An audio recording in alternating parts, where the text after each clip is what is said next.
ಗಸಗಸೆ payasa one of the oldest traditional recipes. ತುಂಬಾನೇ easy, ultimate taste.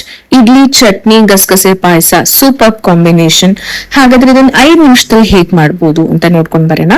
ಮೊದಲಿಗೆ ಇದಕ್ಕೆ ಬೇಕಾಗಿರೋ ಇಂಗ್ರೀಡಿಯೆಂಟ್ಸ್ ಬಂದು 1 ಕಪ್ ಕಾಯಿ ತುರಿ, ಒಂದ್ 2-3 ಸ್ಪೂನ್ ಅಷ್ಟು ಗಸಗಸೆ, ಒಂದ್ 2 ಟೇಬಲ್ ಸ್ಪೂನ್ ಅಕ್ಕಿ, ಮತ್ತೆ ಡ್ರೈ ಫ್ರೂಟ್ಸ್ ಇದನ್ನ ತುಪ್ಪದಲ್ಲಿ ಫ್ರೈ ಮಾಡಿ ಹಾಕೊಳ್ಳಕ್ಕೆ.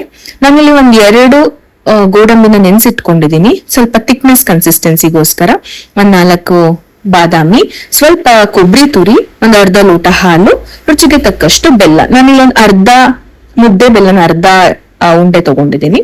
ಮೊದಲಿಗೆ ಅಕ್ಕಿನ ಸ್ವಲ್ಪ ಲೋ ಫ್ಲೇಮ್ ಅಲ್ಲಿ ಕಲರ್ ಚೇಂಜ್ ಆಗೋ ತನಕ ಹುರ್ಕೊಂಡು ಅದಕ್ಕೆ ಗಸಗಸೆನ ಸೇರಿಸಿ ಸ್ವಲ್ಪ ಫ್ಲೇವರ್ ಘಮ ಘಮ ಅಂತ ಬರ್ಬೇಕು, ಸ್ಮೆಲ್ ಅಲ್ಲಿ ತನಕ ಹುರ್ಕೊಂಡ್ರೆ ಸಾಕು.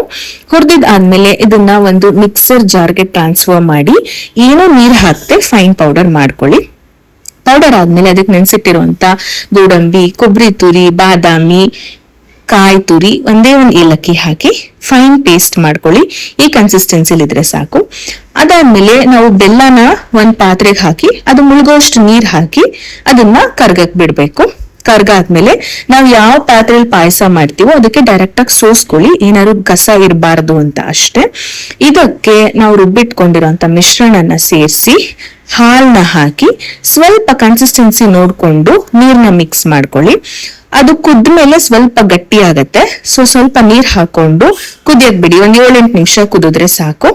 ಇದಕ್ಕೆ ತುಪ್ಪದಲ್ಲಿ ಒಗ್ಗರಣೆ ಕೊಡಕ್ಕೆ ತುಪ್ಪ ಇಟ್ಕೊಂಡು ಅದಕ್ಕೆ ತೆಗೆದಿಟ್ಕೊಂಡಿರುವಂತ ಡ್ರೈ ಫ್ರೂಟ್ಸ್ ನ ಹಾಕಿ ಸ್ವಲ್ಪ ಗೋಲ್ಡನ್ ಬ್ರೌನ್ ಆಗೋಷ್ಟು ಹುರಿದು ಮಿಕ್ಸ್ ಮಾಡಿದ್ರೆ ಗಸಗಸೆ ಪಾಯಸ ರೆಡಿ ಆಗುತ್ತೆ. ಟೇಸ್ಟ್ ಅಂತೂ ತುಂಬಾನೇ ಚೆನ್ನಾಗಿತ್ತು. ನೀವು ಟ್ರೈ ಮಾಡಿ ಹೇಗಿತ್ತು ಅಂತ ನನಗೆ ಕಮೆಂಟ್ ಮೂಲಕ ತಿಳಿಸಿ. Thank you.